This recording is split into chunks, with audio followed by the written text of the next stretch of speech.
नमस्कार, IBC 24 की खास पेशकश सवाल आपका में आप सबका स्वागत है। मैं हूं राजेश राज और आज हम बात कर रहे हैं एक महत्वपूर्ण विषय पे। ये महत्वपूर्ण विषय है प्रदेश के बेरोजगार युवाओं को लेकर। दरअसल 1.5 साल से ये शिक्षक, भावी शिक्षक इंतजार कर रहे हैं कि कब उनकी परीक्षा का परिणाम मिलेगा, कब उन्हें नौकरी मिलेगी। लेकिन कोरोना काल ने उनके सपने, उनकी उम्मीदों पर जैसे एक ब्रेक लगा दिया हो। राजधानी के बूढ़ा तालाब पर उनका प्रदर्शन देखा और आज सभी शिक्षक जो भावी शिक्षक हैं वो हमारे साथ हैं उनसे बात करने के लिए कि किस तरह की मुश्किलें उनके सामने आ रहे हैं और किस तरह की चुनौतियां उनके भविष्य पर दिख रही है। प्रदेश अध्यक्ष हैं आप उस संगठन के। मैंने सुना, आपकी मुश्किलें भी सुनी, लेकिन ये पल ऐसा क्यों आ गया कि अब एकदम से लग रहा है हदें पार हो रही हैं, अब और इंतज़ार नहीं किया जा सकता? चूँकि सर 1 साल होने को है लगभग हमारे जो परीक्षा अवधि है वो निकलने को, और ये सरकारी नियम है कि 1 साल कंप्लीट होने के बाद जो भी भर्तियां हैं वो स्वमेव रद्द हो जाती है। अब अगर वो रद्द हो जाती है तो फिर हमारा कोई औचित्य नहीं रह जाएगा। हमने इतना जो मेहनत किया, हमने जो पढ़ाई की, हमने जो एग्ज़ाम दिलाया, उसका कोई महत्व नहीं रह जाएगा। तो हम सिर्फ और सिर्फ सरकार से ये चाहते हैं या तो कोई नोटिफिकेशन जारी कर दे कि आप लोगों का जो समय अवधि ख़त्म होने वाली है वो समय अवधि ख़त्म नहीं होगी, उसको 3 महीने, 4 महीने, 5 महीने या इतने दिन बढ़ाया जा रहा है ताकि हम संतुष्ट हो जाएं कि कुछ दिन बाद हमारा भर्ती होना है। जी, जो जानकारी है ये था कि मार्च में विज्ञापन निकला और वो 14,000 करीब 580 पदों के लिए था, तो अलग अलग उसमें पद है। तो क्या सबकी मियादें ये 30 सितंबर को पूरा हो रही हैं या फिर कुछ और अलग अलग वर्ग हैं जिसमें शायद एक्सटेंशन मिले या वक्त होगा? जी, व्याख्याता शिक्षक जो हैं उनकी अवधि जो है वो 30 सितंबर को ख़त्म हो जाएगी और लगभग अक्टूबर तक जितनी भी और सहायक शिक्षक हैं और शिक्षक पंचायत हैं और प्रयोगशाला परिचारक हैं, सबकी अवधि लगभग समाप्त हो जाएगी आने वाले 1 महीनों के अंतर्गत। ये एक तनाव है कि इन्होंने 1.5 साल से जो मेहनत की है, इंतज़ार किया है, उसकी इंतहा है। क्योंकि अगर 30 सितंबर तक ये भर्ती प्रक्रिया नहीं हुई तो फिर वो पूरी भर्ती प्रक्रिया ही रद्द हो जाएगी और ये चाहते हैं कि सरकार से कोई आश्वासन मिल जाए। सरकार कह क्या रही है? आप तो मिले भी होंगे। हम लोगों ने बार बार जो है ज्ञापन दिया है सभी कलेक्टरों को, डिस्ट्रिक्ट एजुकेशन ऑफिसर को, साथ में संचालक महोदय आलोक शुक्ला जी है, उनसे भी मुलाकात की थी हमने। और अभी तक ज्ञापन का जो सिलसिला है पिछले 9 महीने से चल रहा है। 9 महीने में नहीं में 25 से 30 बार हम लोगों ने ज्ञापन दिया है और ज्ञापन के माध्यम से केवल एक ही मांग की हमने कि समय रहते जो भर्ती पूर्ण होनी है वो उस कार्रवाई को पूर्ण किया जाए। किसी तरह की बाधा इस भर्ती में अभी तक वर्तमान में नहीं है। जो कोरोना का विषय उठाया गया था, इसी कोरोना काल में संसदीय सचिव की नियुक्ति होती है, इसी कोरोना काल में मंत्रियों को नया नया पदभार मिलता है, इसी कार्यकाल में संविदा भर्ती भी होती है अब विभिन्न विभागों में। तो अगर अन्य कार्रवाई हो सकती है तो शिक्षक भर्ती जो पूर्ण हो चुकी है लगभग, केवल नियुक्ति आदेश का एक स्टेज आखिरी है जिसमें नियुक्ति आदेश जारी होना है और पदस्थापना होनी है। कुछ एक पद है जैसे शिक्षक जो पद है उसमें 1-2 कार्रवाई शेष है, बाकी व्याख्याता में सभी कार्रवाई पूर्ण हो चुकी है। तो एक बड़ा सवाल ये है कि अगर सरकार के दूसरे काम हो रहे हैं, दूसरी नियुक्तियां हो रही है, तो फिर शिक्षकों के साथ ही क्या प्रॉब्लम है? तो ये तो वाकई बड़ा जेन्युइन क्वेश्चन है और इस पर सरकार को जवाब भी देना चाहिए। देखिए, मसला ऐसा है कि जो व्याख्याता के पद हैं उनकी पूरी प्रक्रिया पूर्ण हो चुकी है ना, सिर्फ उनकी नियुक्ति की प्रक्रिया बची है। रही बात शिक्षक और सहायक शिक्षक के पदों पे, उसमें पात्र की जो सूची है उसमें किसी भी प्रकार का वित्तीय भार या किसी भी प्रकार का दूसरे प्रकार की तकलीफ़ें नहीं है। तो हमको समझ में ये चीज़ नहीं आ रही है कि सहायक शिक्षक संवर्ग के जो पद है उसमें क्यों पात्र की सूची को रोक दी गई है। क्या सरकार चाहती है कि लोग जो हैं अलग अलग विषयों में, अलग अलग मसलों को लेके, विवादों को लेके भर्ती फंसे? क्या सरकार ऐसा चाहती है तो बता दे। हम ये चाहते हैं कि भाई 1.5 साल हो गई है, 1.5 साल से एक व्यक्ति को अभी तक की नियुक्ति नहीं मिली है। अगर वो नियुक्ति देना चाहते हैं तो प्रक्रिया को आगे बढ़े। हम ये नहीं कहते कि हमको आज स्कूल भेज दो, हमको आज से गुरुजी बना दो। जी भाई, स्थिति आपकी ठीक हो जाएगी, आपकी वित्तीय संकट ठीक हो जाएगी, आप उस दिन से नियुक्ति दीजिए, है ना। लेकिन लोगों को अभी ज्वाइनिंग मिल जाए, उनको पता चल जाए कि उनकी पदस्थापना किस जगह। मांगे रेशनल है। ये कह रहे हैं कि अगर सरकार पर वित्तीय भार है, अगर कोरोना की वजह से आर्थिक बोझ आया है, तो वो इस बात के साथ भी कोऑपरेट करने को तैयार हैं। सरकार भर्ती प्रक्रिया पूरी कर ले और जब स्थिति ठीक हो जाए उस दिन से उसकी इन लोगों की पदस्थापना दे दे, ये अपनी तरफ से मांगे भी रख रहे हैं। कुछ और भी ऐसे उम्मीदवार हैं, अभ्यर्थी हैं जिन्होंने इस परीक्षा को दी, उनसे भी बात करना चाहेंगे। आप लोगों ने जब ये पढ़ाई शुरू की होगी, उम्मीदें थी, सारी प्रक्रिया तो लगी रही थी कि लगभग पूरी हो जाएगी। अब जो पिछले 8-10 महीनों से जो स्थिति बनी वो आपको किस स्तर तक परेशान कर रही है? सर एक्चुअल में 23 साल के लंबे इंतजार के बाद ये नियमित शिक्षक भर्ती आया था, जो भूपेश बघेल जी के आने के बाद ही शुरू हुआ, और उसके लिए हम उनका धन्यवाद भी ज्ञापन करते हैं कि उन्होंने ये प्रक्रिया शुरू किया। पर जितनी खुशी थी हमें शुरू में कि इतने लंबे इंतजार के बाद ये आया है, ये उनके रहते ही ये अभी तक तो धूमिल हो गया है। क्योंकि हम लोगों ने, कई लोग, हम लोग जॉब में थे, हम लोग अपना जॉब छोड़ के कोचिंग करके तैयारी करके फिर हम लोगों ने इसका पूरा का पूरा प्रोसेस किया, और जो हमारे पास जॉब था वो भी चला गया। उसके बाद से इतना लंबा हम इंतज़ार कर रहे हैं। कभी कभी ये लगता है कि हो सकता है सरकार को उस समय बहुत सारे चुनाव निकालने थे, इसके भरोसे उन्होंने नगर पंचायत, नगर निगम के बहुत सारे चुनाव निकाल लिए हैं कि आज होगा कल होगा, लेकिन कोरोना काल अभी आया है। हमारी भर्ती समय रहते हो गई रहती, हमारी भर्ती प्रक्रिया पूर्ण होने के 3 महीने बाद ये कोरोना काल आया है। बस अभी भी हम ये चाह रहे हैं कि ठीक है, अभी वित्तीय संकट है, लेकिन हमें एक समय अवधि बताया जाए, हमारी नियुक्ति की प्रक्रिया कंप्लीट कर दी जाए, ताकि स्कूल खुलते ही हमें अपना स्कूल मिल जाए। जी, तो ये इतना बड़ा इंतजार, और जिस मुख्यमंत्री के रहते ये सब प्रक्रिया शुरू हुई, जिसके लिए वो धन्यवाद भी दे रहे हैं, अब वो थोड़ी सी चिंता में है क्योंकि उन्होंने अपना पुराना जॉब भी छोड़ा है। आप बताएं कि आपने अपनी ज़िंदगी में किस तरह के अनुभव रखे और क्या उम्मीदें थी और अभी की स्थिति में कैसी लग रही है? हम एक लेडीज़ है और इतना परिश्रम करके अपने घर परिवार को संभाल के इतना परीक्षा दिलाए हैं और उस काबिल आए हैं, उसके बाद भी हमको इतना इंतज़ार करना पड़ रहा है। और अभी भी सरकार से इतनी उम्मीद है कि जल्दी से जल्द हमारी भर्ती हो जाएगी, लेकिन सरकार का कोई रिस्पांस नहीं आ रहा है। हम हर जगह ज्ञापन दे रहे हैं, लेकिन सरकार कोई भी ऐसा निश्चित डेट या कोई निश्चित हमको कोई कारण नहीं बता पा रही है। तो हम चिंतित है। हम चाहते हैं सरकार से कि जल्द से जल्द हमारी नियुक्ति का निर्धारित डेट दे और हम उस डेट के इंतजार में फिर अपने आगे की कार्रवाई को कर सकें। जी बिल्कुल। तो ये तमाम लोगों की जो भी यहाँ पे मौजूद हैं, जो शिक्षक हैं, उन सबकी एक बस यही मांग है कि चूंकि उन्होंने अपनी पुरानी जॉब छोड़ी है इस अच्छे भविष्य को लेकर के, लेकिन अब जो स्थिति बन रही है वो उसमें थोड़ी सी उनको मुश्किलें दिखती हैं। आपसे भी बात करना चाहेंगे, अभी ये जो संघर्ष है, क्या घरों में भी उस तरह के कोई सवाल उठते हैं कि आपने जो पहले की जॉब छोड़ी या फिर तैयारी की उसका क्या होगा, या घर की परिस्थितियाँ क्या कहती होंगी? जी सर, ज़रूर। घर पे भी हम लोगों को बहुत सी बातें सुननी पड़ती है। जैसे कि मैं एक मैरिड वुमेन हूँ, तो मेरी एक फैमिली है और कहीं ना कहीं हम लोग एक मजाक बनकर रह गए, क्योंकि घर के काम छोड़कर या हर चीज़ों से सेक्रीफाइस करके हमने समय निकाला, इसके लिए पढ़ाई की, बाहर हमको कोचिंग के लिए भेजा गया, उस पर पैसे लगाए गए, नियुक्ति, मतलब कहना चाहिए कि हमारे एग्ज़ाम क्वालिफाई होने के बाद भी जब हमको आज नियुक्ति नहीं मिल रही है, आज भी हमको घर छोड़कर यहाँ आकर आंदोलन करना पड़ा। तो कहीं ना कहीं घर से भी हमको प्रेशर तो मिलता ही है उस चीज़ को लेकर। साथ ही इससे पहले मैं प्राइवेट जॉब करती थी, मैंने जॉब छोड़ा तो कहीं ना कहीं घर पे आर्थिक संकट भी आ ही गया है, क्योंकि जो चीज़ें पहले इजीली हो जाती थी, अब क्योंकि इस नियुक्ति के चक्कर में हमने जॉब छोड़ दिया है, पुराना जॉब, तो हम लोगों को वो सारी चीज़ें भी फेस करनी ही पड़ती है। बहुत सारी चीज़ें फेस करनी पड़ती है, और जब इनकी बात सुने तो एक स्पष्ट तौर पे जो दबाव इनके पारिवारिक स्तर पे आता होगा वो सहज समझा जा सकता है, क्योंकि काफ़ी अरसे के बाद ये सीधी भर्ती ऐसी थी जिसमें सीधे शिक्षक पदों पे भर्ती होनी है, और ये एक बड़ा अवसर था प्रदेश के युवाओं के लिए। इसके चलते उन्होंने जो अपनी प्राइवेट जॉब थी वो छोड़ी, फिर तैयारी की, और जब सब कुछ लग रहा था ठीक है कि अब नौकरी मिल जाएगी, लेकिन फिर वो हाथ से निकलता दिख रहा है। और अब जबकि कोरोना पीरियड है, सभी को पता है कि संक्रमण का कितना बड़ा खतरा है, इसके बावजूद वो यहाँ पे प्रदर्शन करने को बाध्य है। तो ये बाध्यता क्यों और ये बाध्यता कहाँ पे खत्म होगी, इनसे आपसे बात करेंगे। कभी डर नहीं लगता है जब आप लोग इतनी बड़ी संख्या में प्रदर्शन करते हैं कि संक्रमण हो सकता है या फिर ज़िंदगी पे भी बना सकती है? सर डर बहुत लगता है सर, लेकिन क्या करें, मजबूरी है अपना, है ना। हम लोग 1.5 साल हो गया है। पिछले साल मार्च में 2019 में ये नोटिफिकेशन आया था कि ये भर्ती होगा, लेकिन आज तक केवल व्याख्याता का पात्र सूची बस जारी हुआ है, उसके उपरांत कुछ भी नहीं हुआ है। ठीक है सर, यहाँ तक कि संविदा का भर्ती अभी सरकार है अंग्रेजी मीडियम में। अगर मैं ये जानना चाहता हूँ, अगर सरकार के पास पैसा है अंग्रेजी भर्ती करने के लिए, तो हमारे लिए क्यों नहीं है पैसा?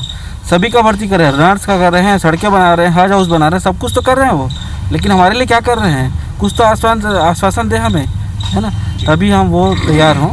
ये मैं जानना चाहता हूँ कि वो क्यों नहीं कर रहे हैं, आखिर क्या जानना चाहते हैं, वो क्या करना चाहते हैं। बिल्कुल, तो ये सवाल है। हम बात कर रहे थे शिक्षक पदों पर भर्ती को लेकर रुकी प्रक्रिया को लेकर के, और प्रदेश को जो बेरोजगार युवक है उनकी बातों को लेकर के। एक दूसरा अहम मुद्दा ये भी बचता है कि जब कोरोना की बात की जा रही है, जब आर्थिक संकट की बात की जा रही है, इस दौरान भी कुछ दूसरी नियुक्तियां हो रही है, उसको लेकर भी ये शिक्षक, भावी शिक्षक सवाल उठा रहे हैं कि आखिर वो प्रक्रिया शुरू हो सकती है तो फिर ये क्यों नहीं। ये एक आप मुद्दा उठा रहे थे कि दूसरे विभागों में भर्तियां हो रही हैं तो फिर हमारी क्यों नहीं। तो वो इस बात को आप शासन के सामने किस तरह से रखते हैं या आपने रखा है? जी, अगर हर तरह की भर्तियां कर रही है सरकार और उनको ये है कि उनको पेमेंट भी मिलेगा जितनी भी भर्तियां कर रही है, तो अब मैं छत्तीसगढ़ी में कहा था गुरुदेव, हमार दाऊ जी छत्तीसगढ़ी ज़्यादा अच्छा समझी हमारे मुख्यमंत्री साहब है, तो मैं ये की था दाऊ जी ला कि हमन छत्तीसगढ़ DED BED संगठन के मैं मुखिया हरा, और हमन ये कहा था कि आप मन ला दाऊ जी भर्ती ला ले ला पढ़ी और भर्ती ला लाओ, और अगर आप मन करा पैसा कौड़ी नहीं है देवर हमन ला तो हमन फ्री में पढ़ाए बर तैयार हन। हमन 1 रुपया नहीं लन, जब तक आप मन के वित्तीय समस्या के समाधान नहीं हो जाए तब तक हमन जतका गुरुजी 14,580 पद में आप मन भर्ती कराओ, वो 14,580 पद में जतका जन भी हमन नौकरी करबो, हमन 1 रुपया नहीं लन जब तक आपके वित्तीय समस्या के समाधान नहीं हो जाए। तो ये तो इन्होंने अपनी ओर से कह दिया कि अगर आपके पास पैसे नहीं हैं भर्तियां दे दीजिए, जब आपके पास पैसे हो जाएंगे तब आप पैसे दीजिएगा।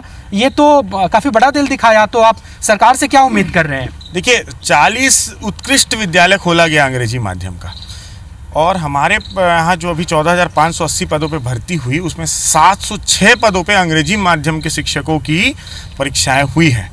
मैं उस परीक्षा में उत्तीर्ण हुआ अभ्यर्थी हूँ, पर जब हम उत्तीर्ण हैं, हमने कंपटीशन एग्ज़ाम को निकाला है, तो भाई ऐसी क्या ज़रूरत पड़ गई सरकार को कि सरकार अलग से लोगों का डॉक्यूमेंटेशन बाय पोस्ट मंगा के उनकी भर्ती कर रही है नियम के विरुद्ध, बिना किसी की जानकारी के। पूरी भर्ती नियम के विरुद्ध हो रही है। जब अब हम, ये दाऊद खान जी हैं, प्रदेश अध्यक्ष हैं, छत्तीसगढ़ के सबसे बड़े DED BED संगठन के प्रदेश अध्यक्ष हैं, मैं प्रांतीय सचिव हूं।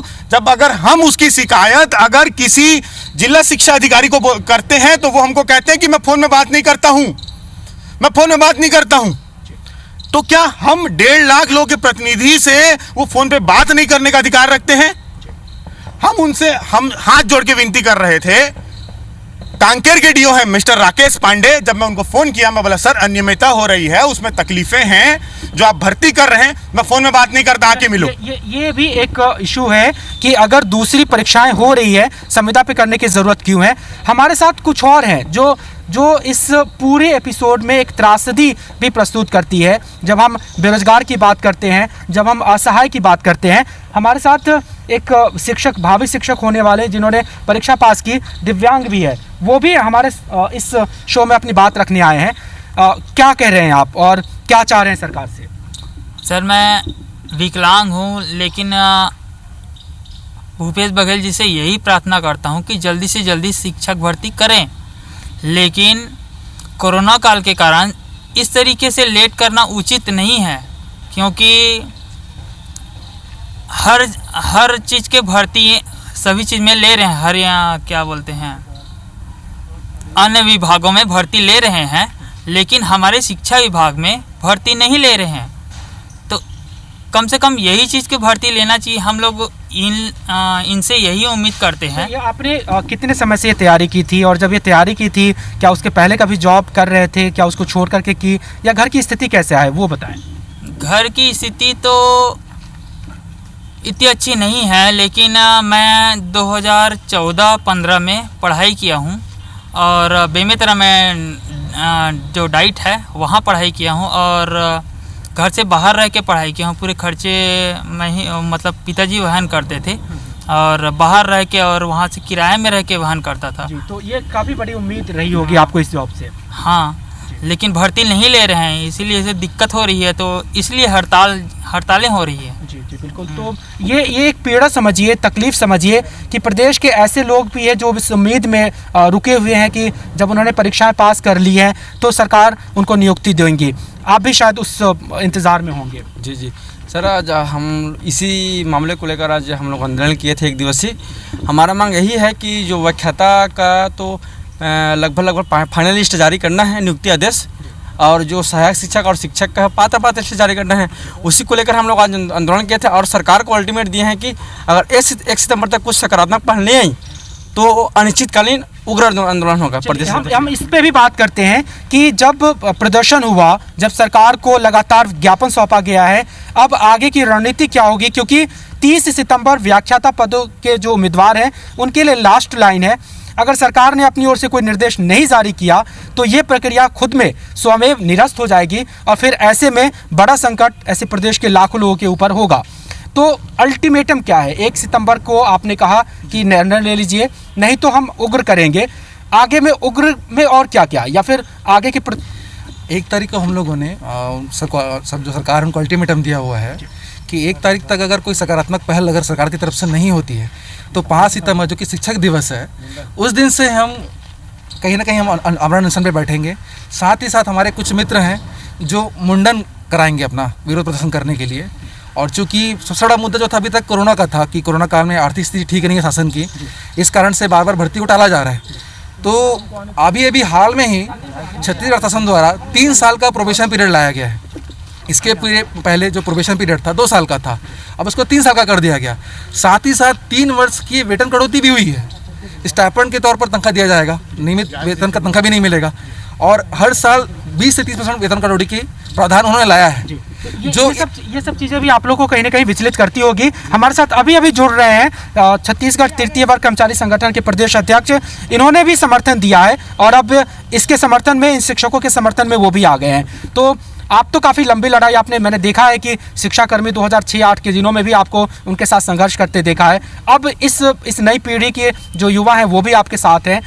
क्या देख रहे हैं कि सरकार की मंशा क्या है? क्या वो करेगी या फिर इनको भी उतने ही संघर्ष में जाना पड़ेगा? देखिए, इन बच्चों को तो मैं यही बोलूँगा कि हम संघर्ष के लाडले बेटे, संघर्ष हमारा नारा है और संघर्ष से सच की जीत हुई, संघर्ष से शोषण हारा है। सरकार जिस हिसाब से काम कर रही है, छत्तीसगढ़ राज्य में बेरोजगारी दूर होनी चाहिए, हमारी एक सूत्री मांग है और उसके लिए हम संघर्ष करते रहते हैं। मैं तो एक कदम और आगे बढ़ के बात करूँगा। यदि मध्य प्रदेश सरकार ने नियम जारी किया है अभी कि मध्य प्रदेश का नागरिक ही जो पैदा हुआ है वही वहाँ नौकरी लगेगा, तो क्या छत्तीसगढ़ राज्य में नियम क्यों लागू नहीं होना चाहिए कि जो छत्तीसगढ़ में पैदा लिया, छत्तीसगढ़ में पढ़ा, छत्तीसगढ़ में बढ़ा, उसको नौकरी लगना चाहिए। और ये जो बेरोजगार लोग घूम रहे हैं, जब पद रिक्त हैं, पैसे का कोई बात कहीं नहीं है। छत्तीसगढ़ में इतना पैसा है, केवल उसका उपयोग कितना किया जा सकता है सरकार के द्वारा सही, और बेरोजगारों को आप नौकरी दो। आज भी बुढ़े लोगों को संविदा नियुक्ति दे रहे हो, जो चमचागिरी कर रहे हो उसको आगे बढ़ा रहे हो। आज मेरे को पता लगा कि हमारे मुख्य सचिव जी को भी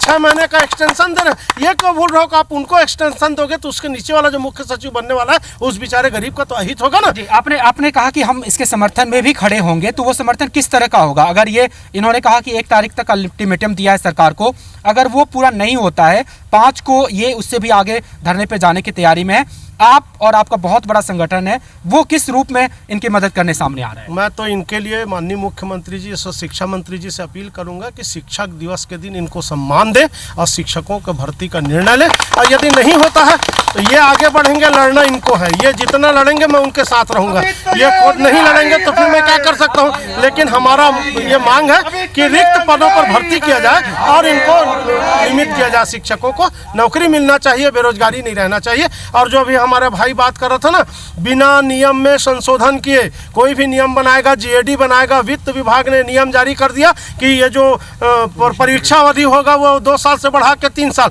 तनख्वाह भी ऐसा गरीबी रेखा में 8,000, फिर 10,000, फिर 12,000। आपको ये नियम में संशोधन करने का किसने अधिकार दिया है? ये नियम में आप देख लीजिए, कंडक्ट रूल में केंद्र सरकार को अधिकार है। जितने भी संशोधन हुए उसमें लिखा हुआ है भारत सरकार के नियम इतने के अंतर्गत संशोधन किया गया। हम परीक्षा अवधि का भी विरोध करते हैं। जी, तो ये बिल्कुल साफ है कि इस सरकार के लिए ये मुद्दा बहुत बड़ा मुद्दा बनने जा रहा है। अगर प्रदेश के 14,580 शिक्षकों का जो भविष्य है वो अगर जल्द साफ नहीं हुआ तो निश्चित रूप से प्रदेश का बड़ा कर्मचारी वर्ग, बड़ा तबका एक बार फिर सरकार के खिलाफ होगा। और हमने देखा है कि शिक्षकों के मुद्दे पे किस तरह से सरकार को परेशानी झेलनी पड़ी है, चाहे वो शिक्षाकर्मी का मुद्दा रहा हो या फिर कोई दूसरा मुद्दा। तो ऐसे में देखना होगा कि सरकार इनके अल्टीमेटम को किस रूप में लेती है और कितने जल्द उनके हित में या उनके जो भविष्य है उसको लेकर फैसला कर पाती है। तो आज के इस एपिसोड में इतना ही। आप देखते रहिए IBC 24।